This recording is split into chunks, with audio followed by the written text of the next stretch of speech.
Welcome to the Heartbeat for Hire podcast. I'm your host, Lyndsay Dowd.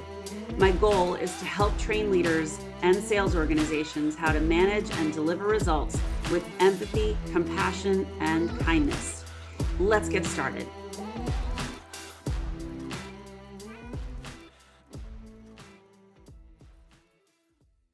Welcome to this episode of Heartbeat for Hire. And I always say a podcast is only as good as its guests. And today we've got a great one. So I'm so excited to introduce you to my very dear friend of 20 plus years, Cat Solazzo. And let me tell you a little bit about her. So she is the Chief Marketing Officer at SYNNEX. She's a seasoned executive with more than 18 years of experience in the IT industry at companies like IBM and TD SYNNEX.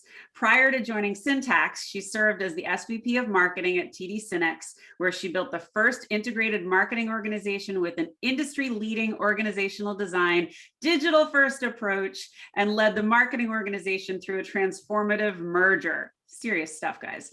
She believed that a growth mindset and servant leadership style motivates her teams and accelerates lasting outcomes. She has been recognized by CRN as among the most powerful women of the channel in 2021. She is on the 100 People You Don't Know But Should in 2020 and Women of the Channel in 2020 and 2021. I was in one of those classes with you. Welcome to the podcast. So happy you're here. Thank you. This is so exciting. We're going to have some fun. Yeah. We're going to have some fun. So, Kat, tell everyone a little bit about your background, how you arrived at being a CMO, and maybe just some of the tidbits you've learned along the way. Sure. Happy to. I'll give everyone sort of a little insight into my journey here. I started as an intern actually at IBM in the communications function. That's sort of my bread and butter. I've always been passionate about communications. I think it's the foundation of every good CMO. From there, I moved into a number of different roles. I was in sales for a little bit. I moved into product marketing, field marketing. I very early in my career had an opportunity to take my first leadership position. I think I was about 26, and I look back on that now and think, oh my goodness, what were they thinking? But it was a very pivotal moment for me where I made a decision to go from being an individual contributor to understanding what the requirements of being a leader were very, very young in my tenure. I spent 3 years in Japan leading the marketing team over there with IBM, and came back. I served as chief of staff when we were creating our first digital business unit. I spent time leading worldwide developer missions and startups. And then I spent the last 3 years of my career at IBM in the channel, really falling in love with our partner ecosystem and everything that it takes to make that successful and really get that amplification and acceleration in market by understanding how to leverage that industry and that ecosystem.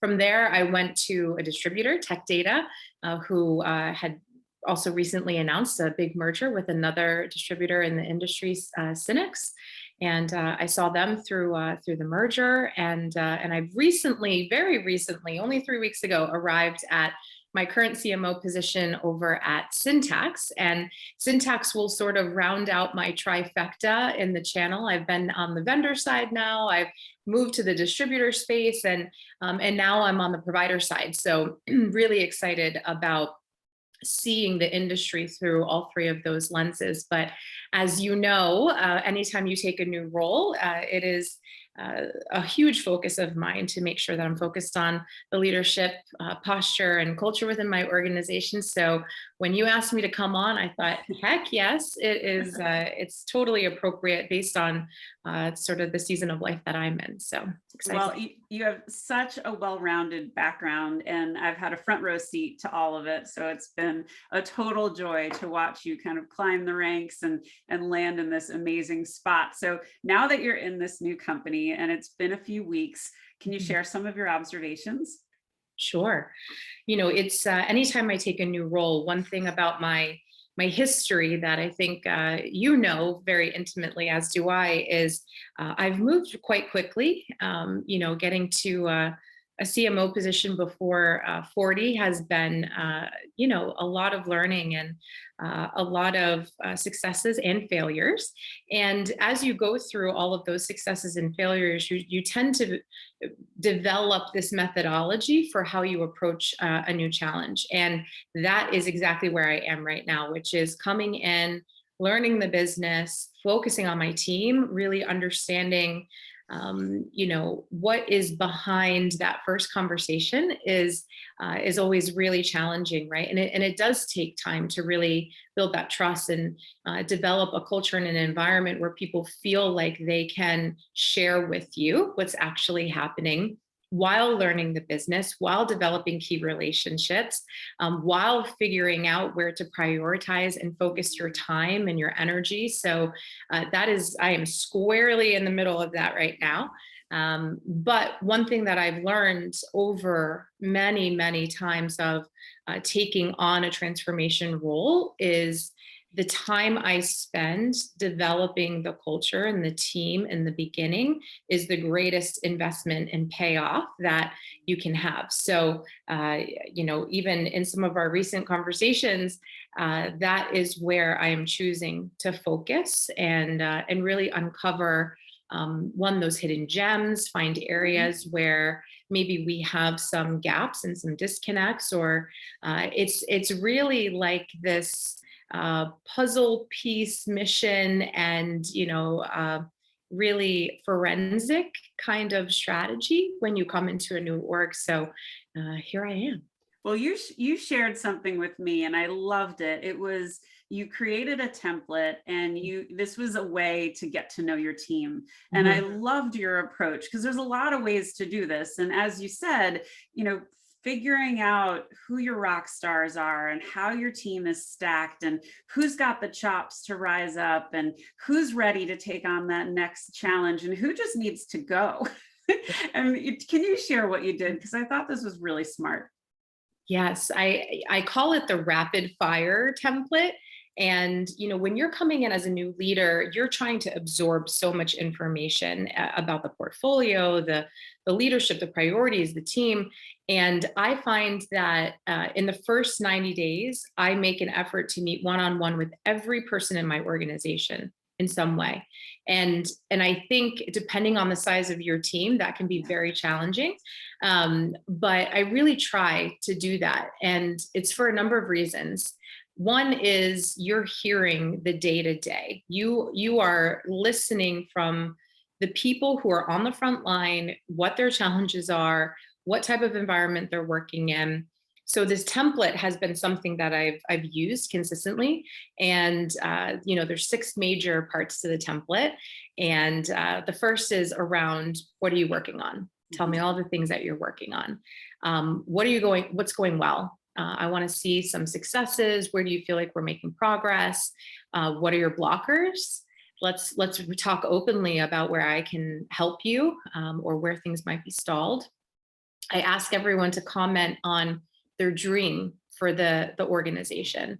And this is always a really interesting Very telling, I piece imagine. of data to get back. And typically it's the same, very consistent that everyone has the same desires, for the org. The next one is around, where are the areas of opportunity and things that if they were me, they would want to know. And this could be personal. This could be based on their role, the business, the type of work they're doing. And it kind of takes that veil down a bit because it allows them to share with me maybe some of the things that aren't obvious. And the last one, which is not the least important, but very important, is what kind of space do I thrive in? And that's important for me to know. Are people looking for a leader who's more hands off? Are people looking for someone to actually give them more direction? Do they work well autonomously? Do they like working in a team? And it helps me figure out how they need to be led. And I know this is your jam, right? It's yeah, you're speaking my language. Yeah, it's very telling because then automatically I can adjust my style for those different conversations. And so I've just sort of in the throes of going through all of those meetings and templates with my teams, and it's from a psychological perspective, it's very, very interesting, and it tells you much more than you would meeting more in a group setting. So No, for sure. yeah. What you just described is just a modified version of the question that I always tell leaders they need to ask is, how can I be the best manager for you? Now, a lot of these people aren't going to be your direct reports. So you did it in a way that is saying what's most conducive to your success. And Right. that is such a fundamentally smart way to lead. So bravo for figuring that out. And I'm a big, big supporter. So speaking of leadership, what are some of the takeaways from the best leaders you've ever worked for or admired? I know you've been exposed to a lot, just like me. And so I'm interested in some of your nuggets on this one. Sure. Well, as I know we've talked about many, many times, you learn just as much from the bad leaders as Yes. you do from the good. So I think for me, it's a blend of the way that I like to be led and the way that I've seen leaders adjust to me, what it is that I need to be successful and sort of unlock the best environment and best way for me to add value. And personally speaking, I have had some incredible leadership over the years. Yeah. And those best leaders have a few similarities. I think the first is clarity on what needs to be done, and really being able to articulate the vision of the organization, because that allows me to figure out how to contribute. And if you don't have that, you could be the warmest leader possible, Yeah. but the employee could still feel very much, like they don't have footing on how to contribute. So I think that's like the best one. The leaders where I said, I know how to follow you and I know how to contribute are the best. Well, and it's providing purpose, right? And I talk about that so much. And it's your responsibility as a leader to give that clear vision, to say, this is what your contribution is going to do. And that way people feel more connected to the work they're doing. Yeah. So yeah, I love that. So let's flip it.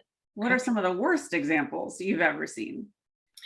I think some of the worst are, I mean, of course, anytime there's inappropriate behavior, inability to remain calm under pressure. I think anxiety in an organization is one of the most distracting things to a team being successful. And sometimes as leaders, we have to push down those anxieties, those concerns in order to keep the team on track and not spiral out of control. And I think where I have felt the most unsupported in my positions have been where those leaders are not providing that calm within the organization. And clearly, there's others, right? Outright disrespect, lack of inclusion. I think the leaders who do it best are really the ones who can harness like the power of what's great within each individual and point them in the right direction. So, yeah. Yeah. And we've experienced so much of those Both. horrible styles. Yes. And, I always say, don't be the star of someone's bad memory. We have a few stars of bad memories to Both sides recall. full of them. We use those as teaching points. So one of the topics you love to talk about is servant leadership. And I would love for people to understand what you mean by that. Sure. This is a term in the industry that I think gets tossed around, but I'll explain it the way that I like to live it. There's different types of leaders. And again, depending on the size of your organization, I think it's applicable, right? You could be leading thousands of people globally in different markets with different cultures. You could be leading a team of 10, right? And there's sort of an inverted pyramid, right? Sometimes we see leaders who like to hold all of the decision-making power at the top, and all of the direction and strategy and everything, managing up, all at the top of the organization. I like to think about it as like an inverted pyramid, where my role as the leader is to make sure that everything below me is getting the support that it needs to be successful. I am a servant in service of my team. Yeah. And that means being able to break down blockers for them. That means helping to provide clarity. Yeah. That means working on the big picture things in the background that are going to make it easier for them to get their work done. And I think that's very different than a leader who is command and control. And because it's short-sighted, right? You're not able to pull from all of those amazing experiences and skills within your organization if you have a leader who thinks that everything begins and ends with them. So I'm a big fan of that strategy. And how do people respond when you generally lead that way? Because I use this as illustration for the way to do it. And Lord knows we've been under the thumb of people who misinterpret leadership for power. And because I said so, which was never a satisfying answer as a child to get. So it's certainly not going to be satisfying in the real world. So talk a little bit about that. I think I see two different types of people receiving this. I think some embrace it right away, like, oh my gosh, thank you so much for being here and listening and being in the trench with me to figure this out.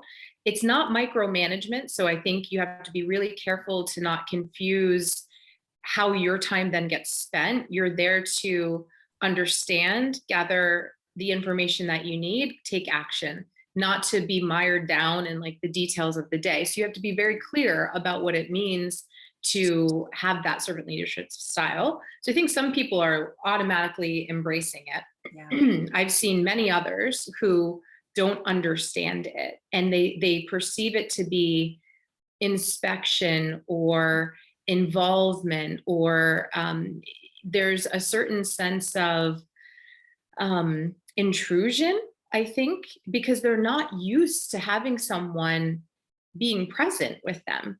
So I do have this like learning curve with some people on teams where they think that I am coming into their territory, when what I'm trying to do is coach them, right? For them to be able to see more directly what is in my mind and how I can get them to adjust and for us to get aligned. And so, it's interesting. This is a whole other canon topic that we could spend hours and hours on, but providing feedback and coaching sometimes gets very confused with criticism. And I think servant leadership is one of those things that can help you to frame better. Yeah. I'm not here to tell you you're doing it wrong.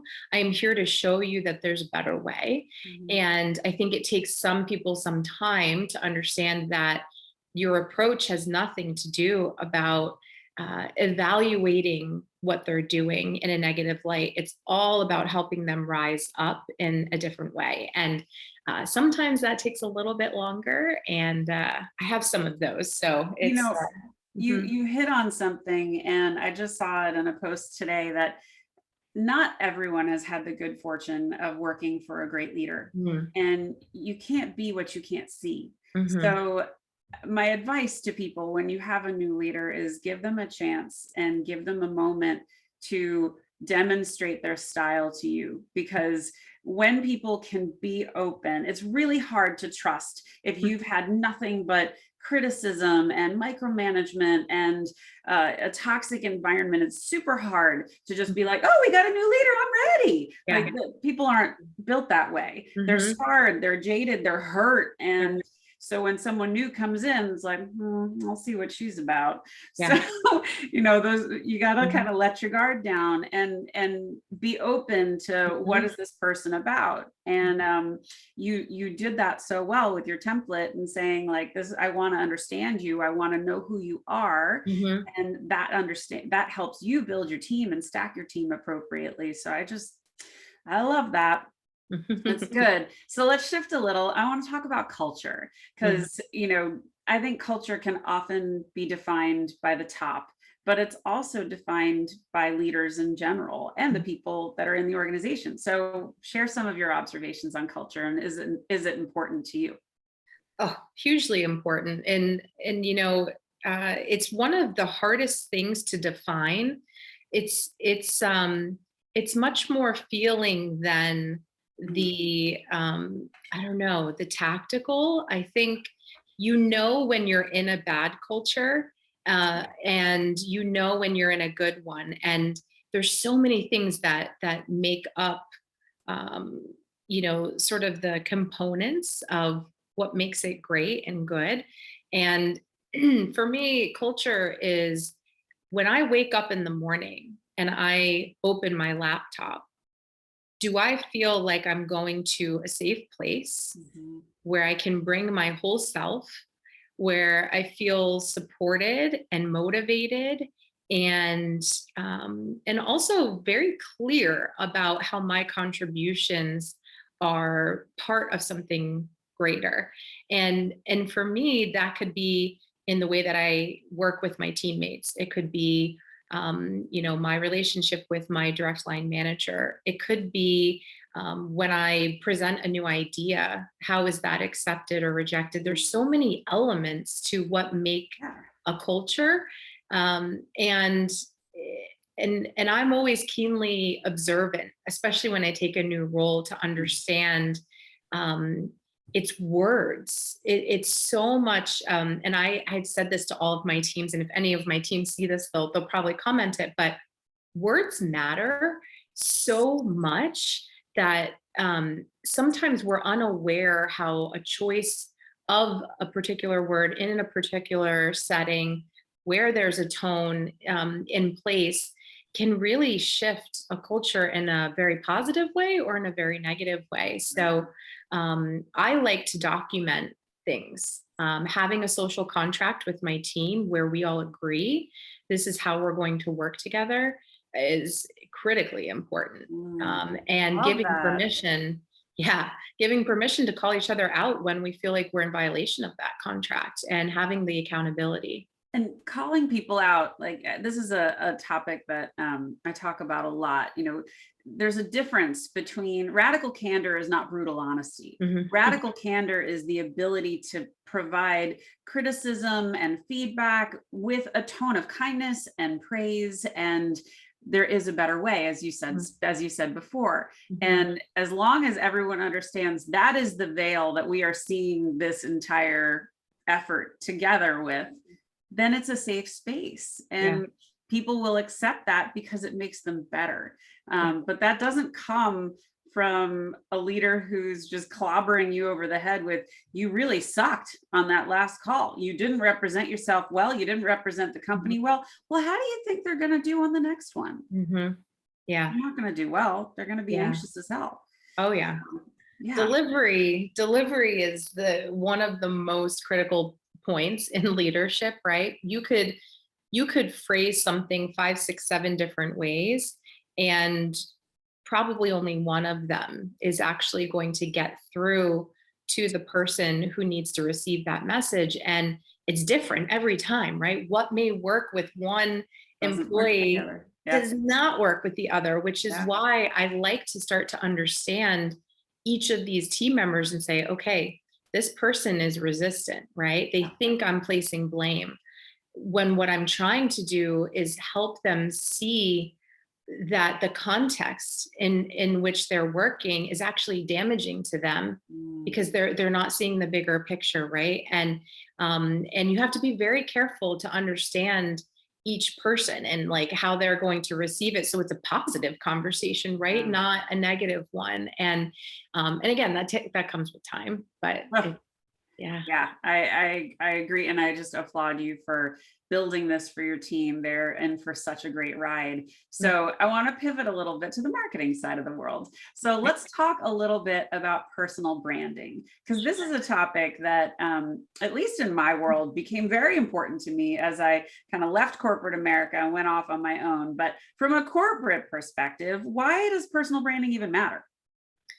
It does. And it's funny. There was this time, I think it was like in like 2015, where personal branding became like this industry, buzzword.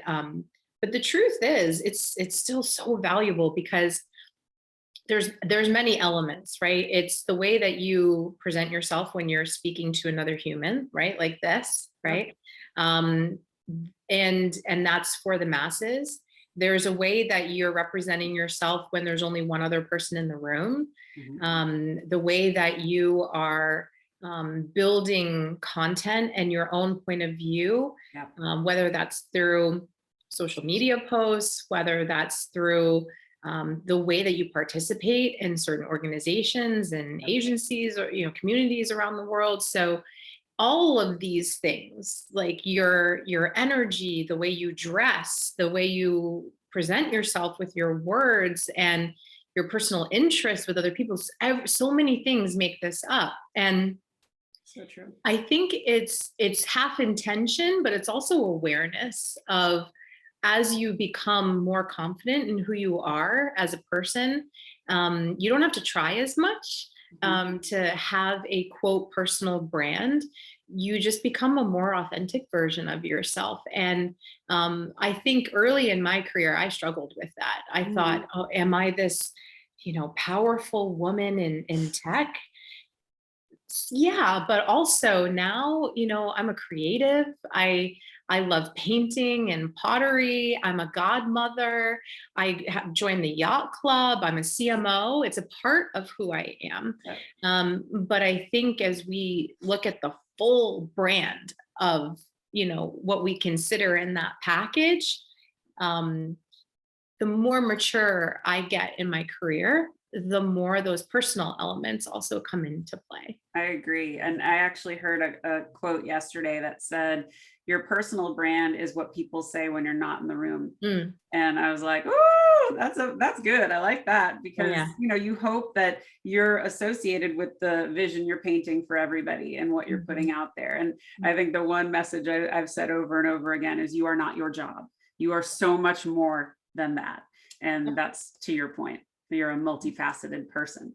Mhm, mhm, So you lived in Japan for 3 years and you've traveled extensively. I'd love you to share some of your observations of, how work culture mhm, is different or the same, and just your takeaways from mhm. living abroad.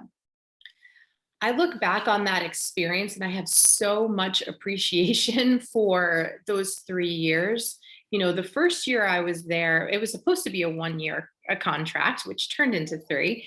And the first year I was there, I was more focused on getting done what needed to get done. Mhm. And then when I took on a larger role and they asked me to stay longer, I realized that sustainability is a really important thing when you're working with another culture. And what I mean by that is doing things that have stickiness for the long run, that are not going to evaporate when you go home. Mhm. And it takes a while to truly understand how to take maybe what your mission and action are and adapt that so it can have staying power. Yeah. And the last 2 years of my assignment there are really when I started to internalize the culture and understand, you know what? I'd love to do this, but it doesn't work for the market. We had to make some of those decisions. Or two, B, one, two, I forget what I'm on. I think Um, me. yeah, yeah. Um, that we need to take it and we need to maybe turn it on a different axis to make sure it'll be successful in the local market. And I learned so much about the asking questions is your greatest gift when Yeah. you are dealing with a culture that you don't know, and having that modesty to really go in saying, I don't know. And even if you think you know, you really, really don't. And you have to ask question after question after question after question. Like we used to say, it's the 5 whys, right? Why, and I think it helped me get to a place where you earn trust in that community, you start to understand the nuances of doing business or the go to market, or you start to have this space in your brain for thinking about how to approach a problem in a very different way. And that has made me a much better leader.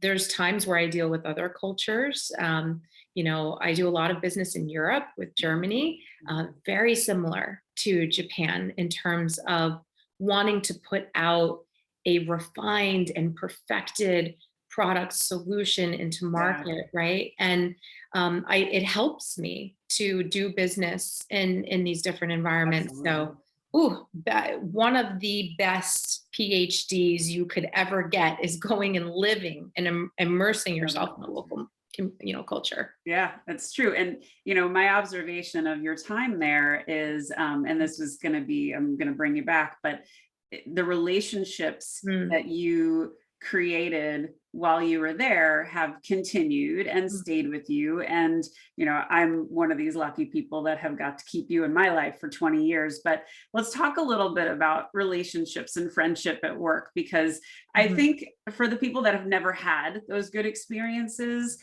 this is a foreign concept. And it's just something that's driven me, and I think you as well. So share your thoughts on that. There's this interesting saying. I spent some time living in Italy as well, that, and same applies for Japan, that you only know that the relationship is true is if they invite you to dinner at their home. And, that's kind of like where I put the bar on things. Is this person going to invite me into their home? And Japan specifically, I cried the whole way home, and it was not because of the job, it was because of the people. Yeah. And, especially having been an expat, as a single woman, a young single woman living overseas, they became my family. I mean, they embraced me, to a point where there was no light between how I felt about them as, people in my world, as opposed to being employees. And I spent a lot of time really with them, personally, professionally. I've done that with all of my teams. And I always say, the hardest thing to do when leaving a role is leaving my teams. It's devastating for me. Really, I get very, very attached. And because I find that when you develop that care and that relationship, that it makes you go into the fire in so many of these other situations. So it's all about the people. So it's a perfect segue into work-life balance, because in that situation, the lines were super blurred, and those people probably, my guess is, would have done anything for you that you asked, because they were loyal to you. You built that rapport, and they enjoyed you so much. So how do you balance work and life here, because this is not Japan, and the expectations are much higher, and we can get into the hobbies question in a second, but how do you handle that? Oh, I can tell you, most of my career I handled it very poorly. And honestly speaking, it's hard, right? Because one, I love what I do, and I love what I do so much that it is part of who I am. And many times I have a hard time separating the joy and the returns from that work, and because it's part of your identity. And but what I'll tell you is, the last year or two, I think I've gotten pretty good at this. And there's this mindset shift about, if I am not a whole person before I send that email, my first email of the day, it doesn't matter much, because if I am not rested and healthy and clear-headed and happy, I'm not showing up as my best self. And So true. making the space for it is so much work. It takes effort and planning and intention. And I pretty much sucked at that, the first, I would say 15, 16 years of my career, where I gave my whole self away Well, to the job. I think there is such an eagerness when you're younger to prove yourself. Mhm, And if I don't answer that right away, I'm going to appear mhm, like a slacker. Or mhm, if I don't respond, within 10 minutes of them sending this, mhm. they're going to judge me. And that's really not the case. Nobody's Yeah. expecting a response that quickly unless they say, I need a response from you Mhm, immediately. mhm. Giving yourself that permission to breathe and take that walk and collect your thoughts before you respond is helpful, Yeah. and helpful for you and helpful for the people that are going to get the response, because it's going to be a lot more articulate. Mhm, mhm. Yeah, I don't claim to be any better than you in the early parts of my career. I've definitely gotten better with boundaries now. um, The other thing I'll just say is it's not a straight line work-life yeah, balance. It's this, right? yes, And when you're in different seasons of life, you may flex more to your family, you may flex more to your right. friendships or personal privacy and space and creativity. I think we put a lot of pressure on ourselves to have this perfect mix of balance in the day. I'm sorry, that is not life. So No, giving ourselves some grace to say, okay, today's going to look a lot different than tomorrow yeah. is totally fine. That's such a good point, and thanks for saying that. All right, so tell us. I know you have a bunch of hobbies, and they're very cool. Tell a little bit about what you're doing. I'll say I have always been very much a creative, right brain, like very heavily right brain, although I do love process and structure. But I come from a background of being in the arts and music, and I lost my way a little bit, for a while there, where I forgot how much joy those things bring me. Mm, And I'm in a place now living where the arts are a huge part of the community. And I have really leaned into that hard. So I have been taking acrylics, painting classes, and I have been doing pottery, which is very interesting with these nails. So some of my work is back there actually, and glass blowing. So I spend a lot of time. It allows my brain to like recharge yeah. and get away from some of the things that might be worrying me. So yeah, I like I'm a creative and like a builder, I think I get a lot of satisfaction out of that. So Well, and I've seen the work. It's beautiful stuff, and I've seen it when it's not. Nice. So the progression's been really fun to watch. yeah. So it's awesome. I hope you keep doing it. So who are some of your biggest inspirations? Oh boy. um this is cheesy, but it's true. And it's true. But my dad has just always been my number one mentor. I feel like you knew I was going to say that. And he's sort of this like guiding light for me on first person I call when I want to talk something out. First person I call when something great happens. And he just gives such balanced advice and sees things more clearly than sometimes I may when it's like an emotional thing. I respect his career. I respect the legacy that he's left in his career. I Mhm. still meet people that say, "Oh, you're Steve's daughter," and I worked for him or I worked with him, and so he's kind of been like this model for me on um, certainly the way that I approached my career and also the leadership roles because I was young and I needed someone to model that behavior after and yeah, I'm his biggest He's fan. been a pretty great North Star, and he gives very good advice. It does. So he was a wonderful leader, and I actually got to work for him. So I Yeah. really always admired him. Okay, so here's a big one. Mm. What do you want your legacy to be?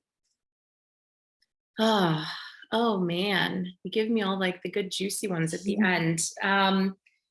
It's funny.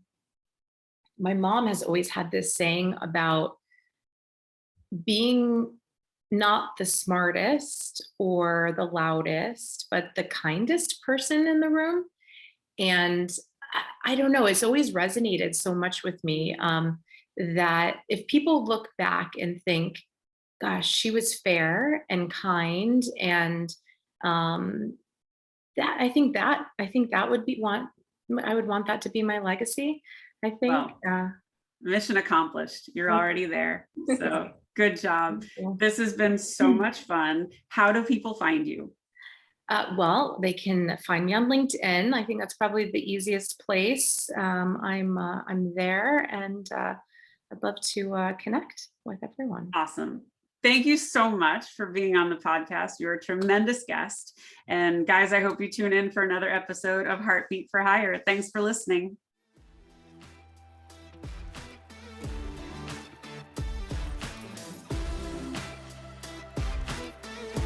Thanks for listening to Heartbeat for Hire. If you like what you hear, I'd love it if you'd subscribe and leave a 5-star review. To keep the conversation going, you can find me on Insta or at LinkedIn at Lyndsay Dowd, H4H, or you can reach me at my website, heartbeatforhire.com. Thanks so much. Have a great day.